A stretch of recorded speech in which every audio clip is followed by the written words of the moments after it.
Let's say there's a grid down scenario. Let's say there's an energy blackout throughout the United States, and you don't have electricity in your home anymore. What is this thing worth?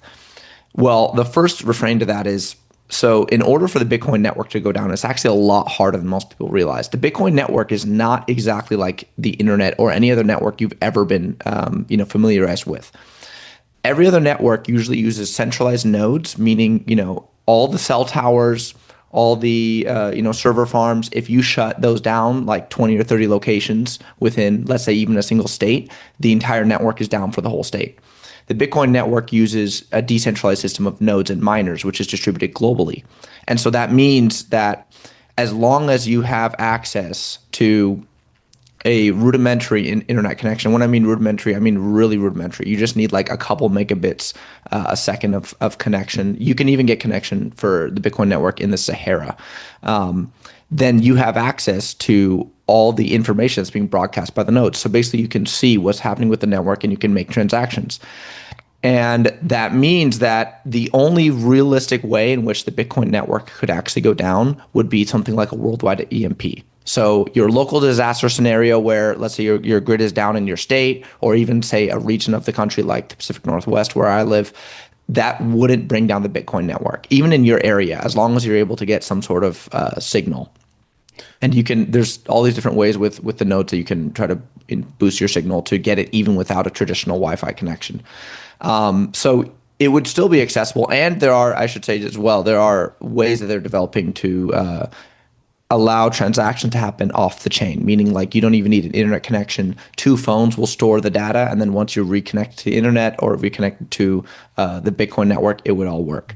But so just for clarification, then you only need one of these nodes that contains the entirety of the ledger for it to remain functional if things come back online. Exactly. And we have nodes. There's nodes in the Siberian tundra in Russia. There's nodes in space. Blockstream is running about a dozen satellites with nodes. There's nodes basically all over the world. So to stop the record of transactions that is the Bitcoin network, you would have to simultaneously shut down every node. And there are also nodes stored in Faraday cages. So that means, let's say there's a world-ending, EMP event where there's a solar flare, all the grid is down, all electronics are fried.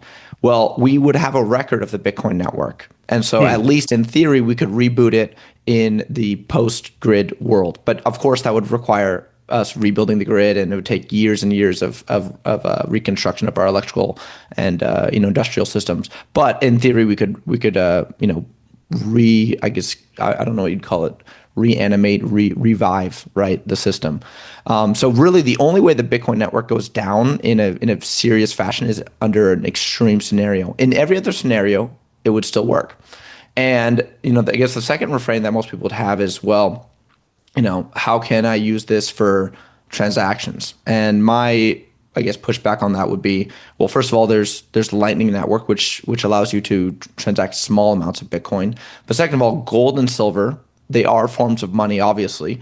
But I would hypothesize that in a grid down scenario, gold and silver would be more worth, they're worth money once you restart society and once everything kind of goes back to normal. In the interim period of, like, let's say 12 months where it's just chaos, what actually matters is food and bullets, not gold or silver or even Bitcoin, really. Like, what matters is you surviving and trying to just allow your family to make it to whatever, emerges out of the chaos.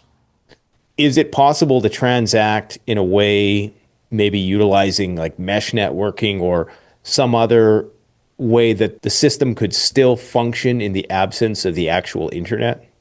Yeah, so actually, the Bitcoin nodes can transact and transmit transactions via a radio mesh network. So you could transfigure radios so that, especially AM radios, so that they could transmit information with binary code, and then everyone could tune to that frequency, and they could actually still be able to control the ledger and to understand like when transactions are being held, when your transaction goes through, and you could actually see it in real time. As long as you need to have electricity, and you would need to have access to a radio system. And so the only scenario in which that wouldn't happen would be something like a global EMP or a very severe solar flare that wipes out everything. But my contention with people is, if there's a global solar flare or if there's a nuclear war, my concerns are going to be bigger than my Bitcoin holdings. I'm going to be worried about surviving the next 48 hours or the next 72 hours rather than the money supply I have. And the gold that you have in the vault also will be pretty useless if everyone is dead and all electronics are fried. And so in those worst scenarios, that's why food and bullets and medical supplies are so important. You need those tangible goods to be prepared for any sort of catastrophe like that. So in those scenarios, I'd say, it's essentially impossible to kill. In the worst case scenario, it can die, but you'll have bigger problems to worry about. For your daily dose of emergency intel, hit up the Prepper News channel, link in the description.